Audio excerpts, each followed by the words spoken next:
একদিন বিশ্বনবী বললেন, বান্দার কোনো হক আল্লাহ কোনোদিন ছেড়ে দেয় না। আল্লাহর হক আল্লাহ মাফ করে, বান্দার হকের মাফ নাই।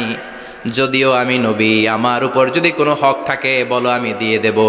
কোনো সাহাবী দাঁড়ায় না। এক সাহাবী দাঁড়িয়ে বললেন, নবী, যুদ্ধের ময়দানে চাবুক চালানোর সময়, লাঠি চালানোর সময় এক কাফেরকে মারতে যেয়ে আপনার লাঠির বাড়ি আমার পিঠের মধ্যে পড়েছে। আপনি যেহেতু এই কেসাসটা আদায় করতে চান, আপনার পিঠে আমি লাঠির বাড়ি মেরে এটারে শোধবোধ করে দিতে চাই। সাইয়েদনা ওমরে ফারুক হাতের জামা এরকম পড়তে শুরু করছে, আয় এদিকে আয়, তোরে শোধবোধ করাই। বিশ্বনবী বললেন, ওমর রাখো, এটা বান্দার হক, মিটাতে দাও। বিশ্বনবী বললেন, আসো, তুমি এসে আমার পিঠে লাঠি দিয়ে চাবুক দিয়ে বাড়ি মারো। সাহাবী বলে, ও নবী, তখন দুর্ভিক্ষের সময়ের যুদ্ধ ছিল, আমাদের গায়ে জামা ছিল না। যখন আপনি আমার চাবুকটা পিঠের মধ্যে মেরেছেন, আমার পিঠে তখন জামা ছিল না।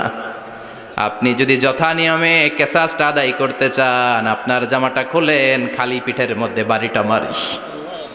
এবার আর ওমরে ফারুকরে ধরে কে?